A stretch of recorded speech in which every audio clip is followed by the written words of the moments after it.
The hero did not know who invented this system of the sage dragging out his life, but he became its hostage, and being great, he had to hide in the shadows. In 6 years, he reached the fourth level, which is the pace of the most ordinary student. But for him, the main thing was stability. After countless years, he was bound to reach his peak. And perhaps then the hero would be able to return home. If so, then, no matter how long the wait lasts, it is worth it. The hero understood that there was no benefit from these dreams so far. It was good that he had an older brother, because now there was someone to take care of his parents. This was Flora's world. Faust Stoneham lived in his own little house with a yard. At this point, he decided that it was time for him to sign up for some classes. Feist studied a little bit of everything to spread out his progress. Otherwise, he might make a premature breakthrough. At this time, Eustace Verdun called out to Faust from below and urged him to stop showing off his mid-level body lightning technique. The hero went down to his comrade and he, with hope in his eyes, asked when he could teach him the same technique. The hero suggested that he develop less offensive techniques, but in that case, Eustace did not understand what to do if he met a dangerous beast. The hero did not understand why such a talented student always advocated the path of cowardice. One day, untamed animals escaped from the animal control room and moved towards the village. Eustace was seriously injured by their claws and could no longer fight. Just as the beasts were about to pounce on the poor guy and tear him to pieces, someone pierced them with a sword with incredible force. It turned out to be Faust. He asked Eustace if he could stand up on his own. Attack class magic spells are very difficult to fully master, but Eustace easily combined 3 spells and released them with a single wave of his hand. The guys standing nearby were talking about the fact that Master Zwilling from the combat department would be giving lectures in the training hall. The hero did not understand why he needed to study attacking techniques when he could study defensive ones, because in his opinion, surviving meant winning. Sometime later, Feist was already standing at the signs with the study of various techniques and methods. He was thinking about which course he should enroll in. The hero thought about it. One of the tablets said about the use of medicinal plants in alchemy, and this interested him very much. He hurried to the girl sitting at the table to enroll in her course. She explained to the hero that the course lasted 3 days and there were only 3 places left, and that its cost was 50 spiritual stones. Faust frowned. In a year of carrying out the sex tasks, he hadn't earned even 100 stones, and he would have to part with most of his annual income. The girl explained that if he was going to study alchemy, then he couldn't do without their course since it was the basics. In the end, the hero paid 50 spiritual stones and walked away upset. As soon as the guy left, the saleswoman thought that this was just another guy dreaming of achieving something in vain. Already at the evening market, Faust walked and stretched tiredly, still hoping that his investments would pay off. Suddenly, a familiar voice called out to him. It was Uncle Channing, who asked if Faust had come to visit his daughter. He was wondering when the guy would pay the ransom for her and marry her, and the hero rubbed his head in embarrassment and tried to laugh. Channing's daughter once wanted to become his wife, and he joked that as soon as he collected the ransom, he would marry her. He didn't understand why they were all acting like this was serious now. The guy explained to Channing that it was time for him to go home and asked him not to tell the little girl that he was there. But the uncle laughed and said that she already knew everything. At this time, a short girl attacked the hero from behind and hugged him. The hero turned to little Juliana and wanted to say that he was joking, but his uncle put his hand on his shoulder and said that a real man does not go back on his words. The girl looked at him with big eyes and told him that according to the traditions of their village, if a girl and a boy exchange gifts, they are obliged to marry later. Faust tried to deny it, calling the gift just a toy, but the girl did not leave his side. The hero thought that he was already stuck because of the faulty system, and the only thing he needed was village traditions. When the boy was already returning home and was flying very close, Eustace called out to him and brought him the frightened animal. It turned out to be a spiritual lamb, specially raised by the sect. The hero asked the guy if the guardians of order would come after him. He asked him to come in and, just in case, activated a huge protective dome over his house and garden. Eustace was impressed. He admitted that every time they met, the hero made him feel worthless with his skill. He admitted that his mastery of offensive and defensive techniques was not at all in keeping with his position in society. The hero covered his mouth with his hand and explained that he was trying to keep a low profile. He ordered the sheep to be brought into the yard and waved his hand where exactly to bring it. Sometime later, when Faust had finished cooking, he opened the lid and the boys were greeted by a wonderful aroma along with the beauty of the roasted lamb. Drooling, Eustace rummaged in his bag and pulled out some wine. The guy poured the wine into cups and admitted that it cost much more than the sheep. Faust crossed his arms over his chest and looked at the boy seriously. He told him to confess what was the matter, since on an ordinary evening Eustace would not spend such sums. The guy laughed and admitted that nothing could be hidden from him. He said that he decided to join the combat unit because his mentor was from there. Eustace said that he would never forget how the hero saved his life, and sadly noted that he might never return here again, since the tasks are dangerous. The hero thought that the guy was very cunning, and it was not for nothing that he was now playing the poor guy in front of him. When the whole lamb was eaten, Eustace noted that whoever ate Faust's food had not lived his life in vain. He ran to the exit and Faust threw him some boards for protection, which he caught. The hero knew that he had almost no friends here, and he hoped that he would not lose this guy. With Eustace gone, he could continue his reclusive life, now lying on a chaise lounge and using the spiritual rain technique to water. Without getting up at night, he could use the technique of concentrating light and thought that having mastered alchemy, he would sell pills and save up for training and forging. He could also use the spring wind technique and was glad that he could live happily with the skills of alchemy and forging. The universe in which the hero found himself was huge, and there were at least several kingdoms of celestials there. The world he was in belonged to the Middle Chiliocosm, where ordinary people coexisted with those who sought to get into the kingdom of the celestials. In the history of the Heavenly Throne sect, there have already been mentors who have entered the realm of the celestials, but the hero had no chance of this in the near future. If he died before the day of the upper limit, he would not be reborn, so he had to live like a mouse. Faust understood that what was the point of all his talents? If he became exposed, then someone would certainly kill him out of envy. And if he crosses someone at the stage of laying the foundations, not to mention the higher stages, he won't even be able to protect himself. Suddenly the hero had an epiphany and he even cried out. He realized that he would be able to take on students, and since he could not develop himself, he would develop others. Protecting your teacher is the sacred duty of every student. Having a strong student, he will be able to stop worrying about his safety. The hero decided that as soon as he reached the 12th stage of energy tempering, he would immediately accept a student. At this point, an attempt was made to scan the host, and the attempt was successfully blocked. Again, someone was trying to get to the hero. The hero wondered if the Heavenly Throne sect really had so many enemies. Why was it necessary to scan the entire territory of the sect every few days? Faust thought that the direction of the beast's soul was very interesting. If you combine 3 spells, you can synthesize the call of the beast. The hero caught a sparrow and decided that he would be the one to contribute to science. He cast his spell on the sparrow and waited to see what would happen. It turned out to be a ceramic sparrow. The result looked good. He didn't know if such a trick would work with a werewolf. But the joy did not last long, because the sparrow could not fly and fell on Faust's head, injuring him. The guy decided that as soon as alchemy began to bring in money, he would try to buy a normal vessel. At the same time, in the forest outside the sect's territory, Eustace was glad that he only needed 1 dose. It made him happy to know that his brother Faust had once again given him a spell of incredible level. In the forest outside the Heavenly Throne sect, the mentor hoped that no one had eaten the newbie Eustace, otherwise all the responsibility would fall on him. When he saw the guy, he was clearly surprised that he finished off the beast with 1 blow. He also thought that the combat squad had gained another A-rank fighter. The combat squad divided the fighters into ranks: A, B, C, D. Fighters of rank D were good for nothing. C were considered cannon fodder. B were raised as the main force. And the fighters of rank A were the future elite. The mentors were personally involved in their development. They were provided with the best of everything. The mentor admitted that it was surprising how he was able to deal with the beast so easily at the 6th stage of tempering. He explained that in order to get to rank A, one would still have to prove oneself and kill 10 beasts at the 7th stage of tempering. The mentor hoped that when Eustace became an A-rank fighter, he would not forget about him, and Eustace promised that this would not happen. A little later, the guy came to the hero, and they sat together by the fire where the meat was being cooked.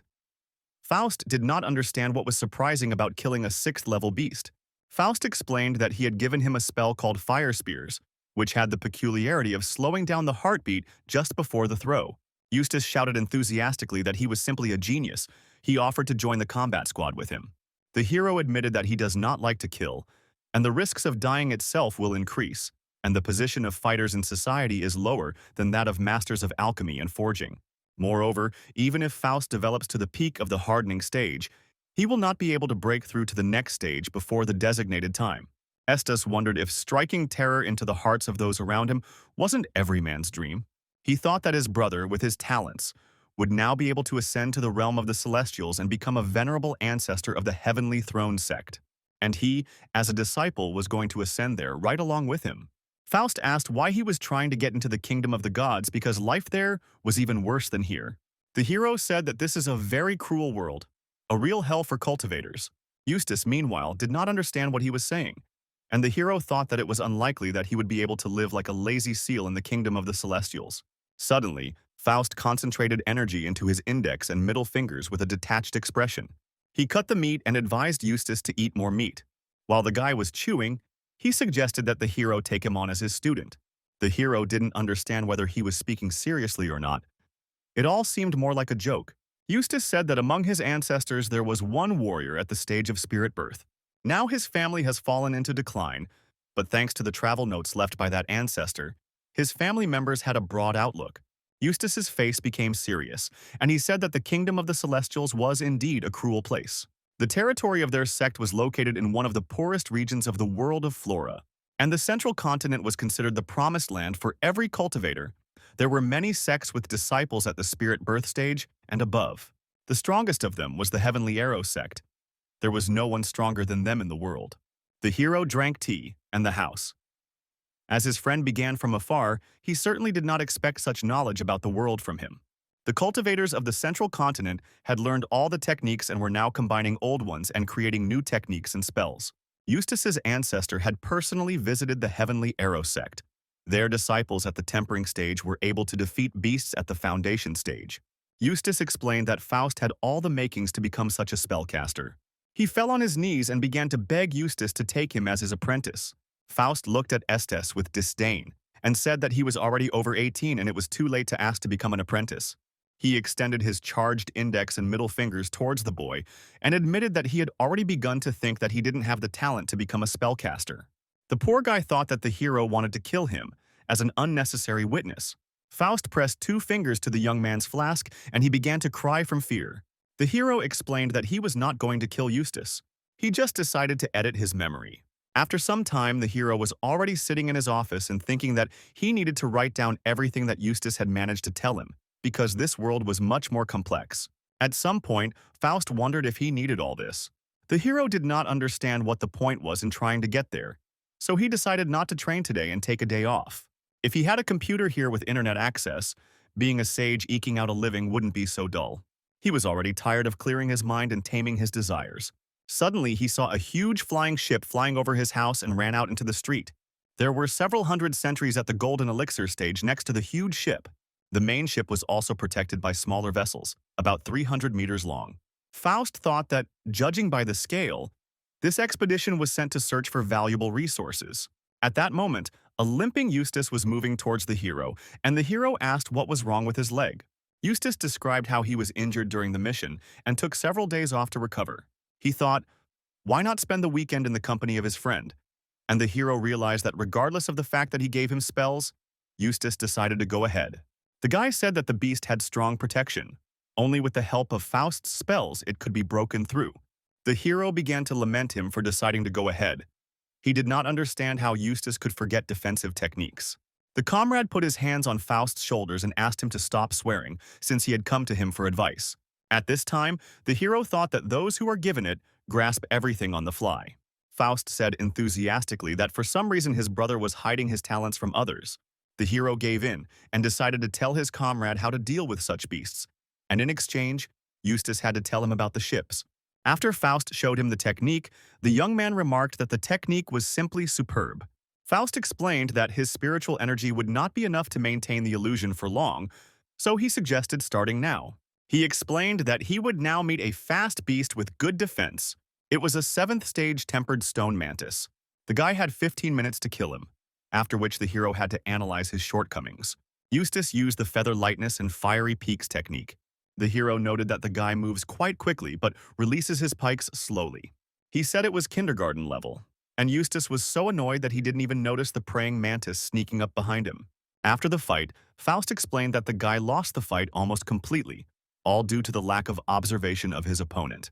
He touched the boy's forehead with his fingers and said that during the fight he needed to remember that in order to defeat a strong beast, he needed to use a spell that sealed its movements. and this could only be done if he understood where the beast would be the next moment. Eustace felt hopeless, and the hero explained that as soon as he missed, his movements became hectic, and at that moment he lost. Eustace thought that the hero's skills in creating illusions were so excellent that he could still feel the pain from the blows he received. The young man cried out that he thought that these were not all of his shortcomings and asked the hero to voice them all. Faust smiled and explained that pointing them out wouldn't change anything. He had always wanted to say that phrase. After the discussion, the hero asked him to tell him everything that Eustace knew about the ships. A little later, when they were already lying on sun loungers in the sun, the guy wanted to start the story. He explained that the history of that giant ship is quite long. 500 years ago, the Supreme Master gathered all the sect's assets and went to the central continent to order the construction of a ship. For this reason, the Eustace sect did not accept new disciples for 50 years, because they could hardly feed themselves. It was only when the constructed ship arrived that the life of the sect began to return to normal, and from then on they began to be considered a serious force. The hero did not understand why they suffered so much for the sake of this ship, and Eustace explained that it was all for the sake of resources. Half of Flora's area was covered by water, and it was believed that the amount of resources in the Great Sea was as endless as the sea itself. Eustace explained that the Great Sea was extremely dangerous and could not be explored using only strong warriors. From the depths of the Great Sea, sometimes terrible monsters rose, only having a flying ship there as a chance to fight off the attacks. They also said that on a flying ship one could not only sail the sea and air, but also go beyond the celestial horizon. The hero looked at the sky and did not understand whether Eustace was talking about space or not. The guy said that only high-level sects are capable of this, and their people are content with wandering around the Great Sea. Faust thought, apparently, possession of such a ship was akin to possession of nuclear weapons. It determined the position of the sect in the world. The hero asked his comrade if there was a way to get on board the ship and inspect it.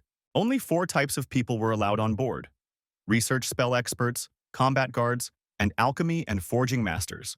They are also the commanders of the ship at the stage of mastering the void, who are well versed in spells, alchemy, and forging. Eustace said that it wouldn't be difficult for the hero to get on the ship. All he had to do was join the combat squad to begin with. Faust became sad.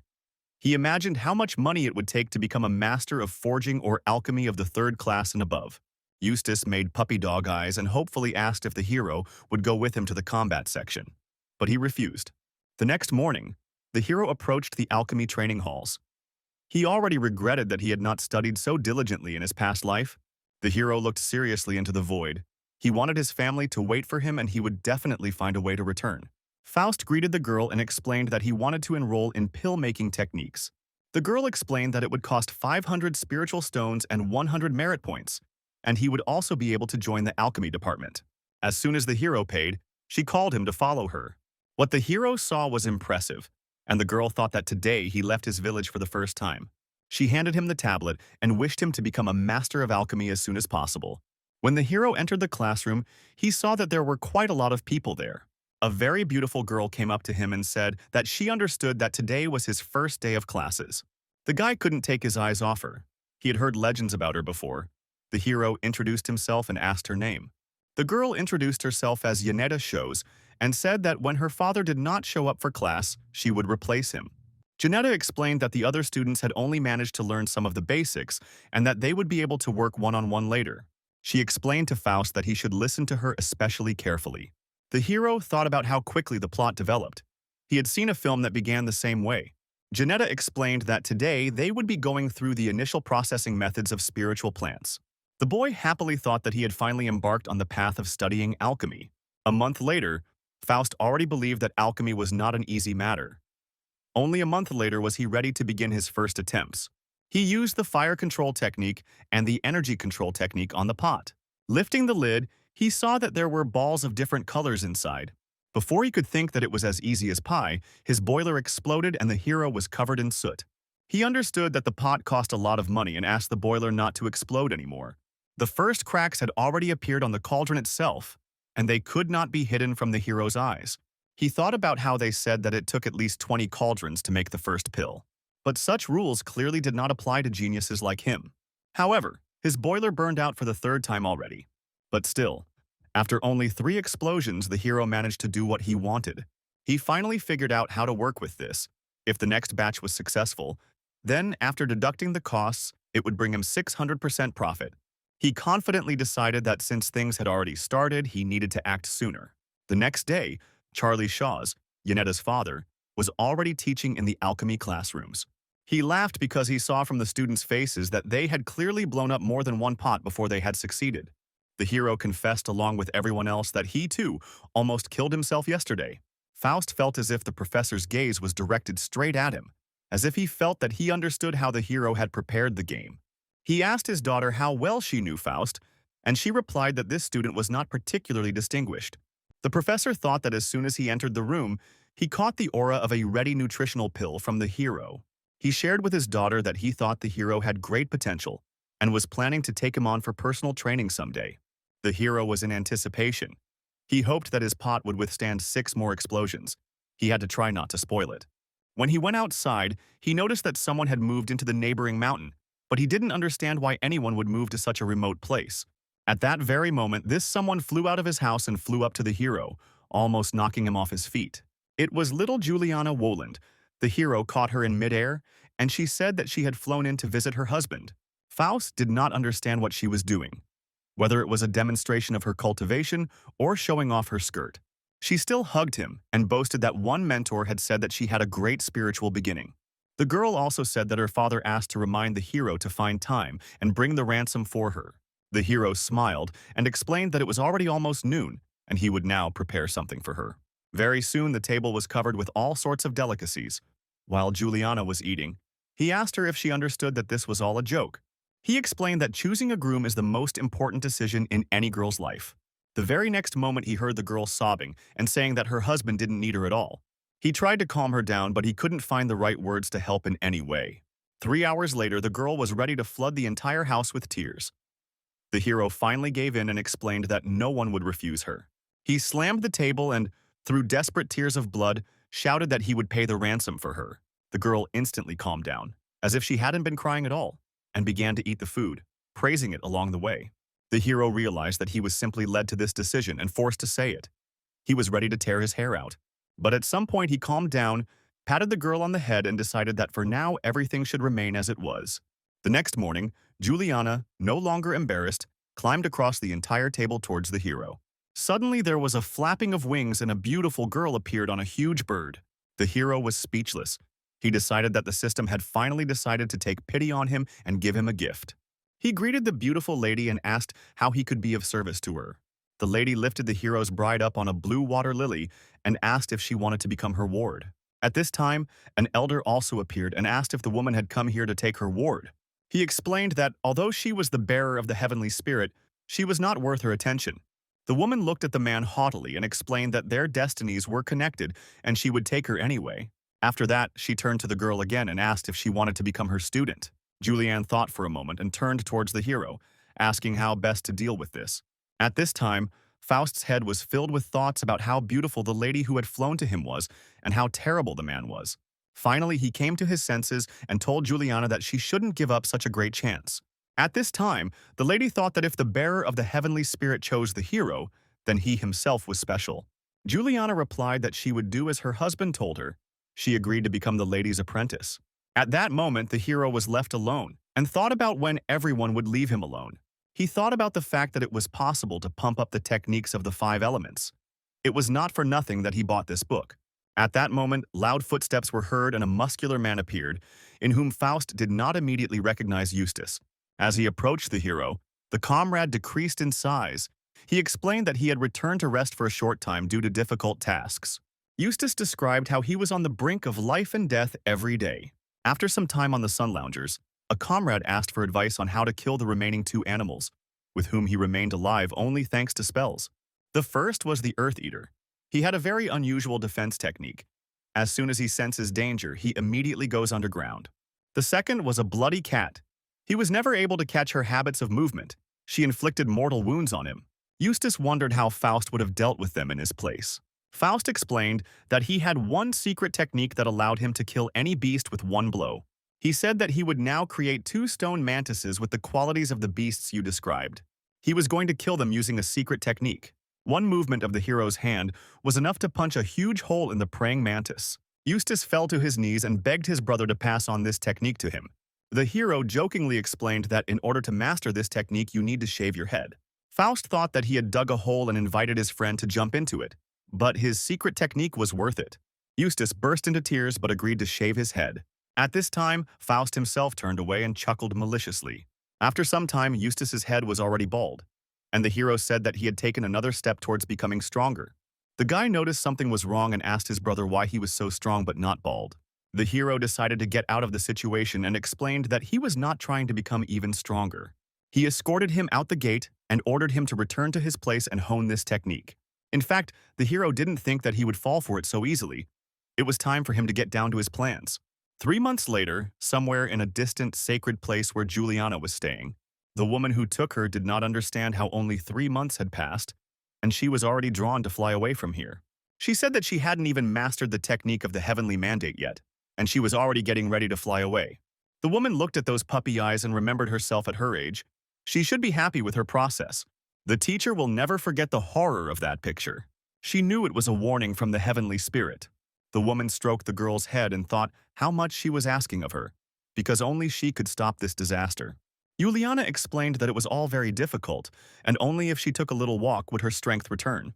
The woman thought that the heavenly spirit would not allow her to choose an ordinary person to whom she now wanted to go home. She explained to the girl that she could go for a walk, but she couldn't go to her husband yet, until she mastered the techniques of the heavenly mandate. The hero, meanwhile, came to the forging training halls and was blinded by a sudden light. To his surprise, everyone in the class was sitting bald. The bald students were talking among themselves that Brother Eustace had told them about this strange technique and said that it helps. He had already seen it in the halls of alchemy, and now the fashion had reached the hall of forging. After a short time, most of the students began to rub their heads, a phenomenon that went down in history as the bald madness. Meanwhile, the hero wearily thought that the threshold for entry into forging was even higher than into alchemy. On the way, he met famous Preston, who heard rumors about the hero's success in alchemy. He decided to congratulate him personally and gave him one of the crystals. The hero thought that before reaching the tempering stage, they studied together. Now he was reminded that there were very few people here whom he could call a friend. While the hero was pouring tea, his friend confessed to him that all they could do was get pennies for completing the sect's tasks. He also explained that they can exchange resources and information with each other and solve complex problems together. The hero remembered that his friend came from a wealthy merchant family, and they were cooler than any of the great military families. When Faust first moved here, he received alms from him. He saw what kind of retinue Famous had arrived here with. He, in turn, informed that he wanted to gather more than 1,000 external disciples at one stage who could help each other. In addition, among the external students there were many who wanted to try themselves in alchemy, but they did not have the money for training. He hugged the hero and said that there are currently 40 student candidates in our alliance to join the combat squad. Famous handed the hero over and explained that it was some kind of communication device. He also handed him the jade tablets and said goodbye. Before the hero had time to come to his senses, he turned around and saw Yanetta. This girl was exactly the one he wanted to meet the least. He also offered her tea, and they were already sitting at a table. The girl thought that since her father told her to pay attention to the hero more often, she increasingly felt that the more she thought about him, the more he caressed her gaze.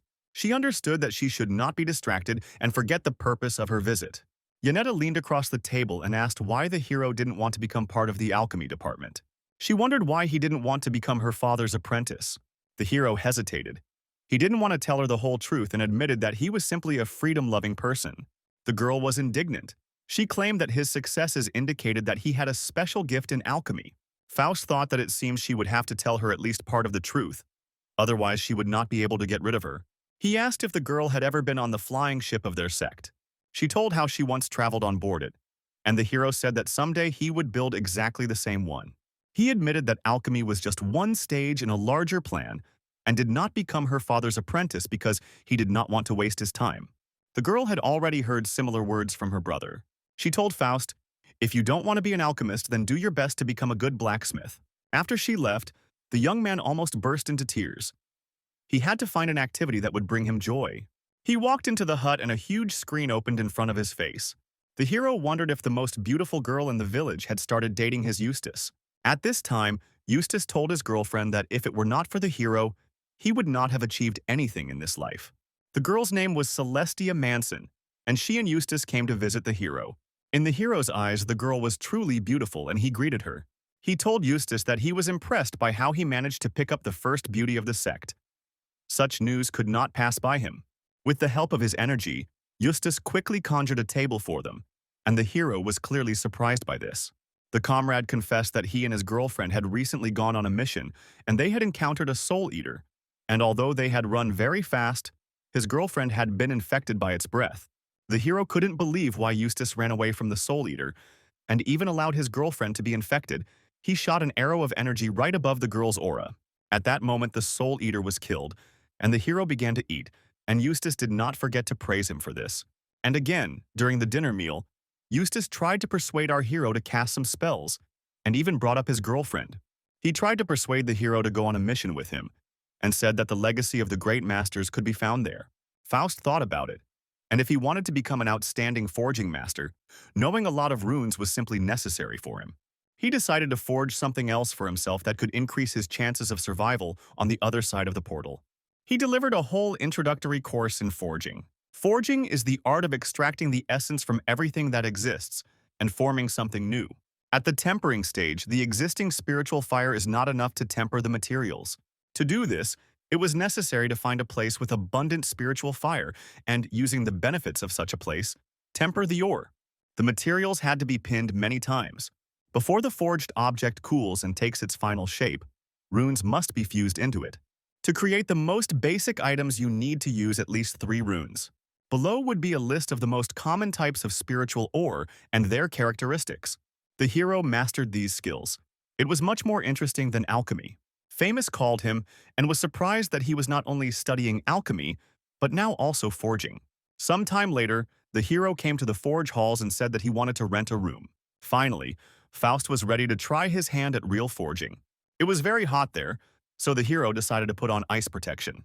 He decided to try a special spell first. The hero remembered what Famous had told him about simultaneously leveling up his alchemy and forging skills. Apparently, a person who is equally successful in crafts is simultaneously considered a threat even by the heavens. The hero was going to first process the ore with spiritual hammers. He did not expect that this process would be so spiritually costly. He felt like he was at the finish line. Faust decided it was time to insert the runes and read the spells. The next moment, an explosion appeared in front of his face. He looked at what was left of the sword with surprise and disappointment and could not believe it. At that moment, some man looked into the room and was surprised at what was happening there. The hero recognized the man as the manager and said that until he succeeded in forging, he would not let him go anywhere. 3 days later, Eustace and his girlfriend were flying over the mountain on a crane. They noticed how our hero was healing with his sword not far from them.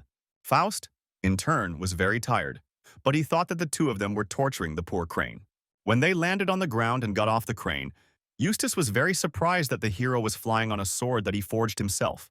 Faust became proud and said that he could already be called a master forger. Suddenly, the man explained that the portal would open now, and after entering the portal, no one could be killed. In a month, they would be thrown out of there automatically. The man hovered in the air and said to prepare for the portal to open. Eustace asked Faust if he would go with them, but he replied that he would not. Finally, the hero gave him a crystal, which in case of an emergency needed to be released into spiritual energy. Before Eustace had time to thank him, our hero had already flown into the portal. After passing into another world, he realized what pure spiritual energy was there. It took his breath away. He jumped to the ground and decided that the month would fly by unnoticed, but he couldn't do without a stronghold. He was still praising his sword and didn't notice how a pack of wolves had approached him from behind. He only had time to cast a stern glance at them, and this was enough for the animals at the 4th stage of hardening to fall and press their tails.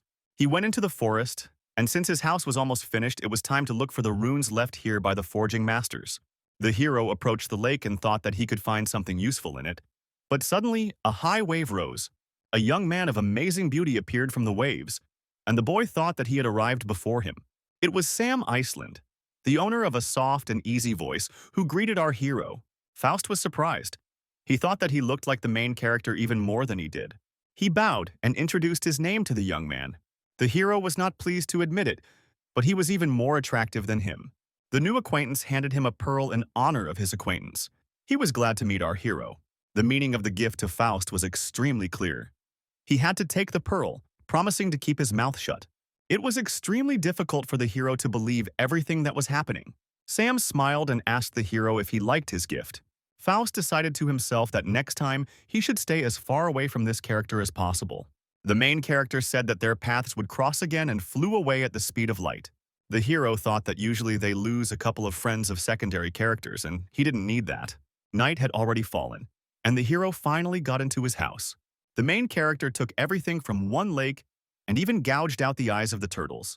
But he still liked it here, because there was still a lot of valuable stuff here. Suddenly there was a knock at the door, and when Faust opened it, he saw a lot of fireflies. He thought they were ghosts. The hero only had time to scream in fear, but these turned out to be the same wolves to whom he had given the task of finding valuable things. He looked at their bags and thought they had done a good job. They had found a lot of valuable things. The wolves tried to clearly explain that they found these things and took them from the corpses. The hero had to use stealth mode so that no one would detect him in this forest for safety reasons. The next morning he had already risen before the sun and was now drinking tea next to the fire. Suddenly a noise was heard, and the hero recognized this barely perceptible sound made when flying on a sword. It was a happy Sam again. Faust also thought that the main character was trying to express him. He noticed delicious food in the cauldron and flew towards the smell. Our hero advised him to join in and eat. Faust suggested that Sam tell something interesting about himself that he didn't already know. He understood that the main character always has a mentor. Where would we be without this cliché? Sam explained sadly that he was already used to ridicule. A few months ago, he was an internal student at the foundation stage. Now, he was trying to accumulate as much wealth as possible, so that if he turned into an ordinary gelding, he could at least live a comfortable life. The hero tried to support him and said that he had no doubt that he would be able to restore his cultivation and return to his rightful place. Sam joyfully squeezed the hero's hands and said that when others learned his story, they simply laughed at him. He admitted that he really wanted to be friends with Faust. At this time, the hero thought that it was he who did not want to be friends with him, but he did not voice his thoughts. He thought that he would not be surprised if, having fallen to the third stage of tempering, a wise mentor would emerge from his ring. An hour later, our hero finally found the spiritual tree in the forest. Before he could do anything, a flock of birds, alarmed by something, rose above the forest, and in the blink of an eye, a huge bear was drawn over Faust. He was a monster, ready to devour everything in his path. But the hero seemed not to be afraid. He raised his flying sword, piercing souls.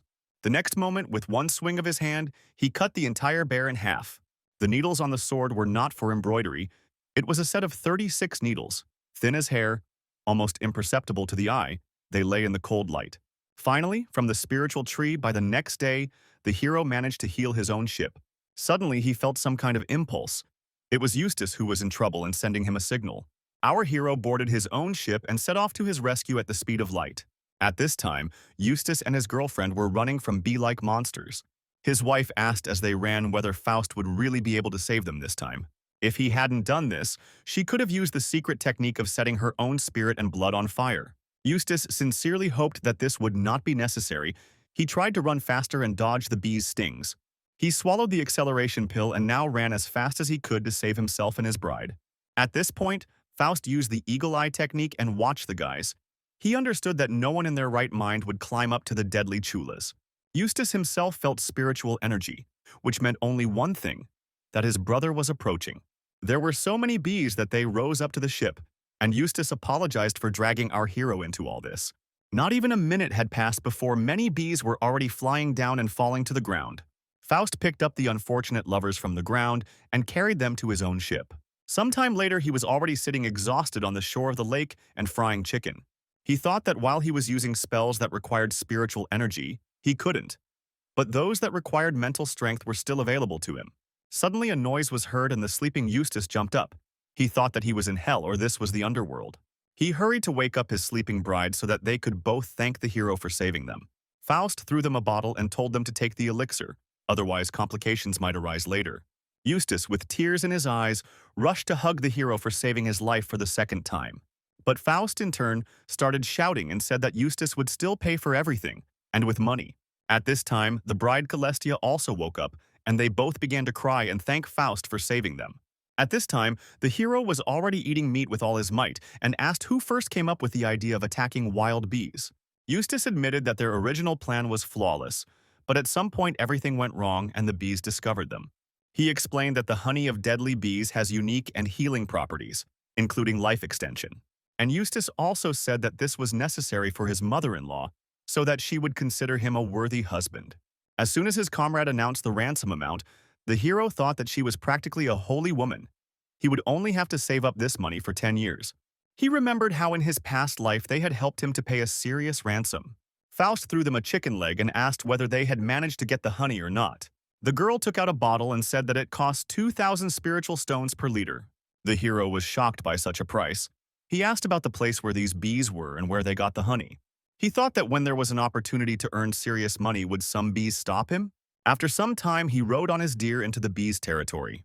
He touched the deer's forehead with his fingers and ordered him to hide somewhere until the hero finished his business. After a little effort, the bees already accepted the hero as one of their own and bowed before him. He found whole mountains of honey and thought that they would certainly make him rich. He understood that if he sold 10,000 liters, he would gain financial independence forever. But his joy was short-lived, as he had already met the queen bee, who was hanging over him. Faust tried to use paralysis of consciousness on her, but nothing worked, as a shield appeared in front of the bee. Information came in that only a little honey could be taken as a reward, and his plan to get rich failed. Meanwhile, one of the elders who was assigned to watch the secret portals was thinking about how the student at the tempering stage was able to deceive all the bees. While the hero was furiously collecting honey, the professor told him to stop doing it. Faust managed to collect only 500 liters, but that was still not bad. He wanted to buy himself a cool cauldron, the best equipment for forging, and there would still be enough left over for a bunch of tablets with spells. Suddenly, a glow appeared above his head, and he realized that it was the same main character again. At the same time, the elder did not understand at all how each student at the hardening stage could now reach honey. The main character just now got to the honey to collect some for himself. He reasoned in much the same way as Faust, and decided to get rich at the expense of honey. He also wanted to sell 10,000 liters at 2,000 per liter, but his plan failed because the bamboo grove suddenly closed. Before Sam had time to think that the old man was too greedy, the old man said in his voice that if he said such words again, he would regret it very much. After some time, the hero arrived at the estate of the great master of alchemy. He was looking for runes, and he needed the estate of a great master forger. Meanwhile, there was only 1 hour left before the portal closed. The library contained a bunch of valuable spells. It could be called a successful sortie. There was also a spell of beast prizes, and an all-accommodating bag, and a waning moon spell. Suddenly, the portal closed, and our hero found himself flying into the abyss. He managed to use the body lightning technique, so he was now freely parrying in the air. He met Eustace again on his way and invited him to celebrate the drunken monk at the tavern today. Faust decided to use a spell for digestion. When using this spell, food will be digested at an accelerated rate. The hero admitted that they could all use some refreshment, and he would agree. The honey from the deadly bees was sold at a very good price.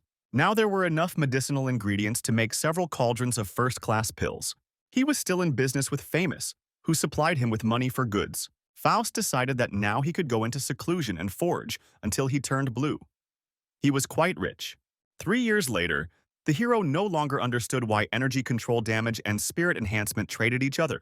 He would throw tantrums when he couldn't do something, and things would fall apart on their own. The hero decided that since they don't get along with each other, then they need a mediator rune. A spider web could be used as a transit rune. He applied this and tried to assemble the broken object into a single whole. Finally, the broken sword was assembled. The hero thought that it had happened. He decided to call it Thousander. He was so happy that he thought that even though he hadn't dug it up on the 1,000th try, 6 attempts was still quite a lot. During these 3 years, Faust developed to the 8th degree of hardening. He thought that once he broke through to the foundation stage, he himself would definitely be able to kill the enemy at the golden elixir stage. The spell of summoning a beast became one of the most favorite. It was possible to summon the spirit of a water dragon, whose combat power was already at the level of the foundation stage. The hero thought that if he could find or make a vessel suitable for his spirit, it would be wonderful.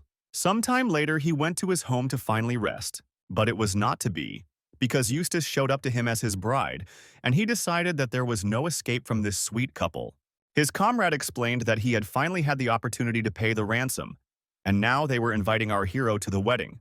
They even set a huge table for him with various meat dishes. Although the couple looked very cute, the hero did not feel envy.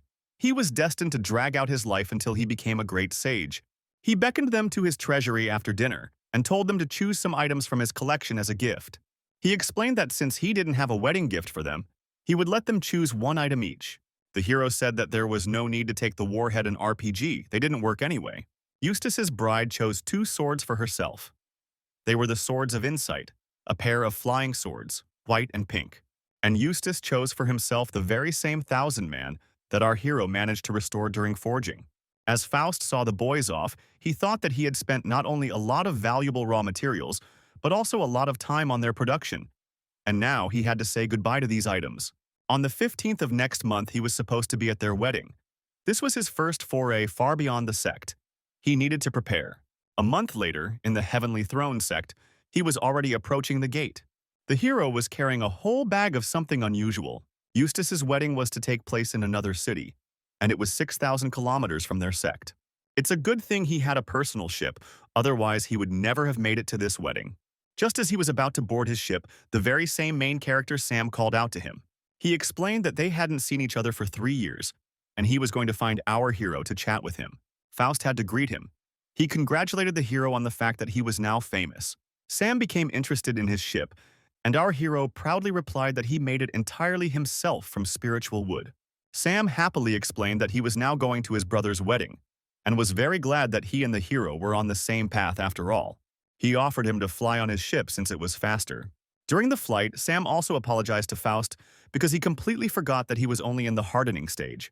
His friend set a huge table with treats and our hero began to eat them. Suddenly, they both heard some noise and turned their heads, alert.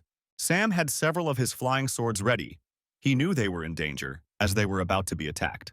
At this time, Faust saw exactly 5 swords of 5 different elements. This already looked like obsessive-compulsive disorder. At that time, some robbers were about to attack them. If he could go back to the previous day, he would definitely find a way to scare Sam away so that he would never come near him. Sam apologized for dragging our hero into such a mess. He explained that the robbers had come for him, so they were unlikely to chase the hero. A crowd of enemies rushed at the ship from different sides. Sam tried to use a special technique, but it didn't even scare them. A group of robbers ordered Sean Levon to rush after our hero and kill him. He himself tried to stop him in flight, but the other robbers had already caught up with him and stopped his journey. Sam had been given a sign from above that right now it was better to worry about himself. He gathered his courage and explained to the robbers that none of them would leave alive today. At this time, Faust turned to heaven, asking to give him another chance so that he would never leave the territory of the sect again. He called upon the spiritual dragon to help him, who flew straight towards the robber. The robber admitted that he certainly didn't expect such a trick from a student in the training stage. Faust, meanwhile, spent 5,000 spiritual to extract spiritual energy, which should have been enough for about 15 minutes. At this point, the villain went into attack mode and sent his centipede to attack the hero. But this did not help the villain, and without any effort, the spiritual dragon tore the centipede apart and threw it away. The next moment, the dragon grabbed the villain himself, and blood began to flow from him. The villain screamed and shouted that his cheap tricks would not help to escape from the warrior's hand at the stage of the golden elixir. He sent another beetle to finish him off, which was catching up with our hero at the speed of light. Faust tried to summon the domes that would protect him from the surprise attack. He was focused, but unfortunately, it didn't help him. And the next moment, the beetle had already bitten into his head. It was a technique of defeating the psyche. Having lost consciousness, Faust flew down like an arrow. Somewhere in the mountains, a little girl asked her brother when they would be able to eat a lot of meat again. The brother answered his sister that this would happen immediately after this immortal celestial being woke up. Our hero at that time was lying in bed with these children. Just recently, they were able to watch it fall straight from the sky. The brother explained to his sister that, judging by the appearance of this celestial being, the next sumptuous meal was still far away. While he was unconscious, Faust still felt everything that was happening around him. He spent half a month fighting the devouring soul worm in the astral space. At first, the worm gnawed at his soul piece by piece, taking advantage of his weakness. And only now he managed to finally destroy it. The children were just going outside when our hero called out to them. One day, an old man explained to these 2 children that after the man from the sky wakes up, they must immediately begin to drink with their foreheads on the ground until he agrees to accept them as his students. The children did just that. They hit their foreheads on the floor and asked the celestial being to accept them as students. Faust lifted them from the ground and told them not to kneel again. He saw right through them. The girl had 3 spiritual life roots, and the boy had 4. By the standards of this world, they would be cannon fodder at best. He asked the children why they should become his students. They answered so they could eat meat every day, and this made our hero smile. The next moment, he put the children to sleep with magic. Human nature was unchangeable, and his test should show everything. He put the children to sleep and offered to test them so that he could become their mentor. And if it doesn't work out to be a mentor, he promised to provide them with a spotless life anyway. Now the hero was going to check his condition. Although he eventually managed to get rid of the soul-devouring worm, it managed to cause him serious damage. He promised himself never to go outside the sect again, and also to stay away from the main character. The hero decided to drink some water and thought that when he returned, he would need to make more fighting dolls. At that moment, an old man entered the room and, just like the children, fell to his knees at the sight of him. The hero explained that the old man did not need to kneel before him, since he was his savior. It was the hero who had to thank him.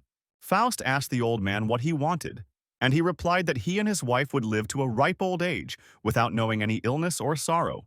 The hero handed him a bottle. There were 10 longevity pills in it. The old man had to take them with his wife, one every 2 years, so that it would be enough. The old man thanked him and asked what was happening to the children and why they were sleeping.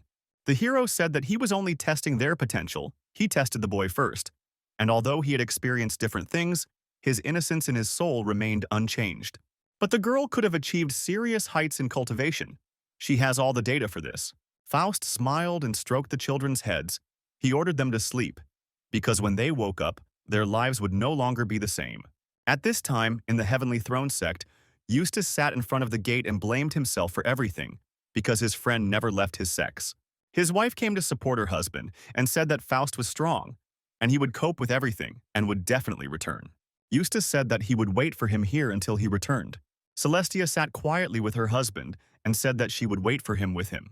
Meanwhile, at the Heavenly Throne sect, the Department of External Affairs congratulated our hero on the fact that the children were fully up to par with their training. They were already flying back home on the ship when a boy approached him and asked if it was difficult to become like a hero or not. Faust explained that if the boy obeyed him well, the path of cultivation would be easy for them. The boy, in turn, asked sheepishly whether this meant that he and his sister could now eat meat every day. The hero laughed and said that they could now eat it at least 3 times a day. When the hero was already flying up to the house, Estes caught his signal. After landing, Eustace turned to his comrade with tears in his eyes and began to embrace him, thinking that he would never see him again in his life. He looked over his shoulder and suddenly saw 2 children standing in an embrace and thought that these were our hero's children. He didn't understand how it was possible to give birth to 2 children in 2 weeks and why they were so big. But his wife called out to him. The hero exhaled and admitted that these were his newly minted students. He asked the children what their names were so that he could introduce their names to his friends. The boys sadly admitted that they had no names. In their village, a name was given only when a spiritual plant was found in honor of the plant. Faust turned to the boy and said that now his name would be Hans. He decided to give the children his last name. After this, he turned to the girl and said that her name was now Unessa. The children bowed and thanked the teacher for the names bestowed upon them. The hero explained that since they were now his students, they should dress properly. He took out 2 capsules and pointed them at the children. In the blink of an eye, the children were wearing brand new clean clothes. Celestia became interested in this ball, and the hero explained that it was a wardrobe ball that helps make a projectile. She really wanted to buy this balloon from our hero, but he said that he would give it to her now just like that. She decided to try this ball on herself, and the first outfit she transformed into was quite vulgar. The boys blushed and decided that she should definitely try some other outfit. The girl's next outfit was no less vulgar. She turned into a half cat, half human. This is how the rest of the times she was a flight attendant and a teacher went. Finally, the flushed hero admitted that he simply couldn't watch this right now. He explained that he didn't understand anything about women's fashion at the moment, so he suggested that she experiment with the ball at home. Eustace, with a bloody nose, proposed to immediately celebrate his return and the acceptance of the first students. The hero did not object and asked the children which of them wanted to eat something meaty. The children went home contentedly, and Eustace handed the red envelope to Faust. A few days later, in the forge halls, the hero thought about how troublesome it was to be as talented as he was. But now he had enough money to create a whole army of fighting dolls. Suddenly, an elder turned to him and asked how he wasn't ashamed in such a difficult period for the sect. When they needed every blacksmith, he was fulfilling commercial orders. Faust bowed and said that apparently the most honorable one was not aware that just recently he was on the brink of life and death. He showed him the sword he had forged with his own hands. It was all golden in color and shining. The old man explained that right now he had to take the hero to repair their new main ship, and he had no chance to think about it. The old man said to get ready to see something unusual, and the hero looked around in amazement throughout the entire flight. Suddenly, a huge beast appeared in front of their carriage, more like a snake or a dragon. Our hero was very scared, but the old man explained that the water dragons at the spirit fusion stage were guarding their sect. The head of the sect caught them in the endless sea. He explained that for just 10,000 spiritual stones, the hero would be able to ride them. Faust said that he was not yet rich enough to spend such sums on all sorts of entertainment. Finally, they arrived at the place. In front of them in the air hung a huge ship with cracks. The old man said that payment would be direct and depend on the amount of work done. When Faust agreed to this, the old man said that the hero should first observe the work of others in order to understand what the essence was. The hero thought that everything looked like a simple repair job. Only the part of the connection of damaged runes was interesting. The rest was routine physical labor. Some guy flew up to him and asked if the task was clear to him, and if he had any questions. But the hero replied that there were no questions, and he was ready to get to work. The unknown guy was surprised how the hero understood everything. Just looking at the work of the others, it encouraged him. He didn't understand how a newbie could work so fast, especially considering he was self-taught. The young man also understood that he would not be able to work while relaxed. Otherwise, the hero would soon take his place. 2 months later, the ship was already as good as new, completely repaired. Faust wondered if the ship's planking was now complete. What would they do? The stranger replied that they would do nothing, because the work, which was supposed to take 3 months, was completed in 2 months thanks to the two of them. He handed Faust 5 stones with runes. They came to him by chance, and he wanted to give them to him. The hero happily accepted these stones and thanked the stranger. He thought that the Heavenly Throne sect was much more amazing than he expected. They used half of it as an inner sector. All this time, that old man brought him here. After finishing the work, he will no longer do this. Meanwhile, sharp swords somewhere at the other end were cutting through animals. It was Eustace and his wife who had gone out hunting and were now fighting monsters. Eustace suggested to his wife that once they had completed this task, they would exchange the merit points they had earned for an embryonic pill. The girl suggested that it would be better to spend them on bringing her husband closer to the stage of laying the foundations. But the guy didn't agree. He suggested that they first think about the child, whom they could then give as an apprentice to their friend. He explained that another wave of beasts was coming, and it seemed that there were a couple of them in the groundbreaking stage. The girl reported that there would be 3 such animals there, and they urgently needed to do something. Eustace decided to use the emergency rescue balls that his friend gave him. He threw it into the air. Suddenly there was an explosion, and thousands of missiles fell to the ground to kill the unknown beasts. At this time, the sweet couple hid behind a rock, and they thought that their brother should have warned them about such an effect. They thought how great it would be if Faust were with them in the fighting compartment. The girl explained that he was already learning a lot from his brother, but his combat training was not even half as good. Eustace shouted that she had found someone to compare him to. He was unique. They sat wearily on the edge of the cliff, and the girl suggested that next time, Eustace should tell his brother to spar with him. Suddenly, their gaze was drawn to a stone located at the bottom of the cliff. Judging from the color, smell, and density, it was enriched spiritual energy and iron ore. Eustace knew that with enough enriched iron, armor could be made. He threw his wife a bag for protection and ran down to mine ore. After some time, Eustace and his wife learned that Faust had moved because he had students and needed a larger place. He showed them his latest development, the god armor, and it looked absolutely magnificent. Eustace immediately liked all that armor, and the hero said that he could henceforth go on dangerous missions in it. Faust suggested that his comrade put on the armor so that he could evaluate for himself what characteristics it possessed. They were extremely comfortable and very reliable. Faust explained that together they could increase his spiritual energy by 2 to 3 times and provide protection from physical and mental attacks. Eustace simply jumped for joy, and the hero explained that the decision to bring the enriched ore to him and not to the market was the right decision. The comrade admitted that at first he thought that the hero would owe him for such valuable raw materials, but now he owed him. Faust said that since he had repaired the ship well, he now had the opportunity to go on an expedition, and he asked his wife and husband to look after his students. Eustace and his wife were only too happy to do him such a favor, since he had saved them many times and helped them a lot. His comrade was saddened by the fact that his old brother had changed so much that he was already being invited to join the expedition. Our hero thought that this was a truly unique opportunity, but he had a bad feeling, how he hoped that the main character would not be there. A month later, He was already flying up to the main gate, which was guarded. He showed the boarding token and could already see the huge ship above him. Just as he was about to go on board, Sam called out to him. Faust looked around and supposed that he was probably supposed to call him venerable brother by now. But Sam approached him and said that what other honorable brother could he call him, if they were old brothers and almost relatives. He approached the guard and said that this was his brother and could he find a nicer cabin. Sam decided to give him a tour of the ship first, and later in the evening supplies would be loaded on board, then they could have dinner together. In the evening in the dining room, Faust was already freaking out and was going to pretend to go to the toilet, just to avoid sitting with Sam. The voice commanded Sam that he must definitely become friends with Faust. This was his opportunity. Sam ordered a bunch of delicious things and our hero was surprised. It probably cost a lot of spiritual stones. Sam said that when he returned from the portal, his affliction simply disappeared, and he immediately found himself back in the groundwork stage. And the first thing he did was go to the family of the girl who broke off her engagement with him and beat up all her brothers there. The hero thought that the broken engagement was another protagonist cliché. Sam admitted that in this way he thought he would wash away the shame and humiliation of the rumor, but it didn't work. He swore that one day he would become stronger and would definitely take revenge on them all. Sam rushed to hug Faust and said that only he understood him. From now on, he would consider him his sworn brother. The hero realized that his friend had overindulged in alcohol and tried to get rid of him by saying that he still had things to do today. While repairing the ship's lining, he noticed that the most important rune was located on the inside. It was at this moment that a stranger approached the hero and put his hand on his shoulder. He didn't expect that someone in the tempering stage would have such a keen eye.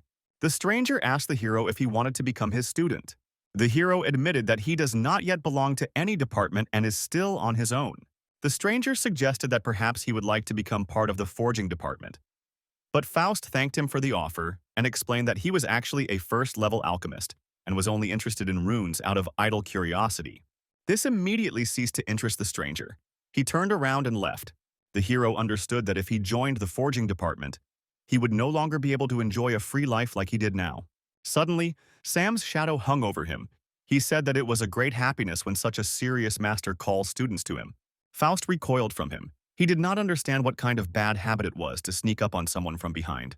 Sam tried to tell him that the hero was making it all up, but Faust said that he wasn't making anything up, that he was engaged in both alchemy and forging. While the hero was thinking that this was an unfortunate phenomenon, Sam in the background felt really bad. After the hero left, the old man in Sam's head began to say that this guy was not simple and that he needed to become friends with him so that it would be beneficial. Faust climbed out onto the ship to watch the flying kites floating above the clouds. Yonetta approached him with a stranger and admitted that she had once also observed such a spectacle for the first time. She wanted to introduce Faust to her brother. He is from the forging department and a first-level blacksmith. The hero was amused. He was glad that he turned out to be her brother and not her boyfriend. It was Ian Shows, and they shook hands in greeting. Suddenly, our hero started shaking all over and he broke into a stupid smile. After that, he ran to his cabin at the speed of light, fell on the bed and was still laughing, rolling around on the bed. He didn't understand how someone could call the young man that and wiped away tears of laughter. He knew that it had come out a bit impolite and that he needed to explain it when they met. After some time, he came back on board and looked around. There were warships with artillery. The hero really wanted to see these guns in action as soon as possible. Jan was walking next to him and assumed that they thought alike. Faust apologized to his brother for leaving their company so abruptly and running to the cabin. He felt ill. Ian seemed not to hear his apology and assumed that perhaps fate had brought them both together on this ship. After that, the hero decided to show him the rune, the resonant optical rune of concealment. Faust understood that her brother was not completely stupid and that he thought about many things. After that, the hero also showed him the runes, but he did not understand why these runes were needed outside. Faust gave him time to digest while he muttered something under his breath. Finally, he realized and ran up to our hero that the rune along the contour forms a structure that ensures the transit of transmitted information. The girl's brother continued to praise him, saying that he was a real genius for coming up with such a runic structure, something that not everyone would think of. Finally, the ship hit the water and a high wave appeared in front of them.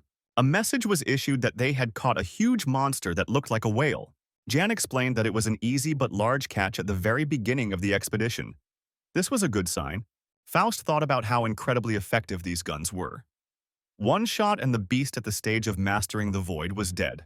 Jan explained that since this was the first time he saw the cannons in action, he would soon get used to it.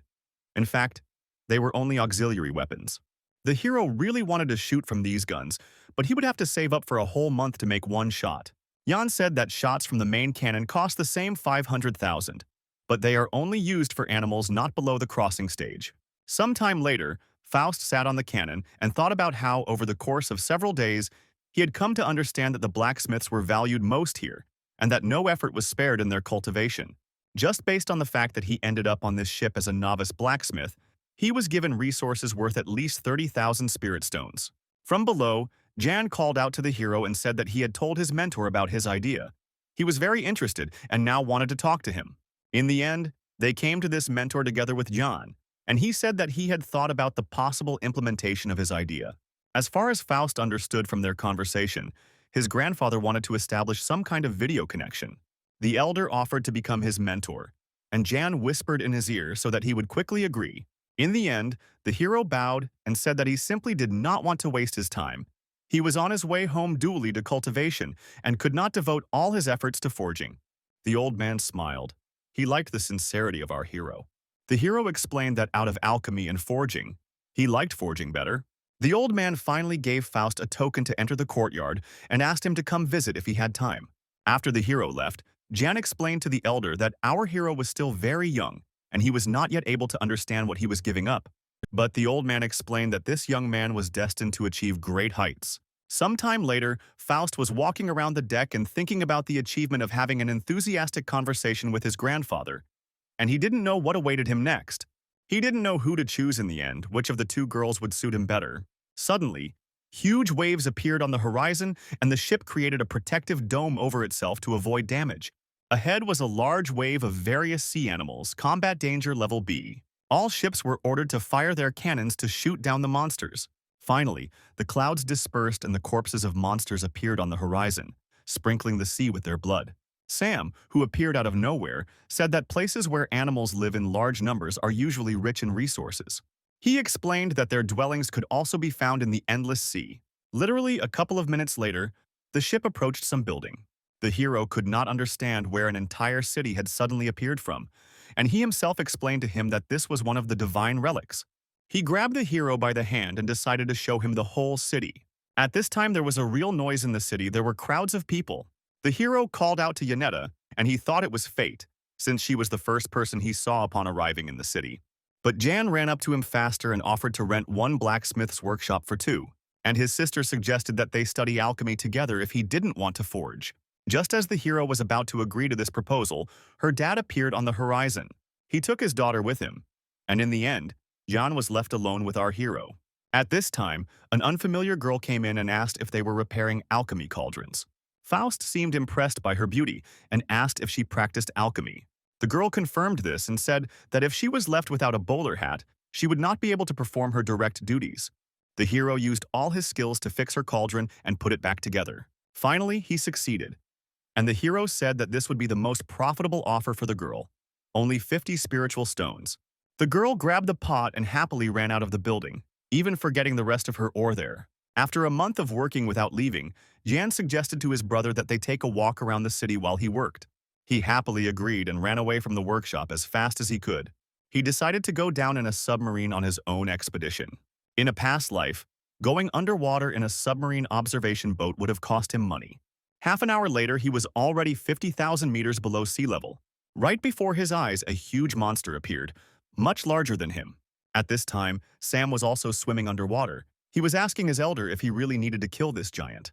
He explained that this swordfish was a real find, and the spine was like a sword created by nature. The old man explained that Faust was nearby and that he had to swim to him and, when he got there, fight the swordfish with all his might so that he would help him. Sam admitted that it was a bad plan. He was just in the hardening stage, but nevertheless he still listened to the old man and swam towards him. All this time he was thinking tensely whether his friend would save him or let him die.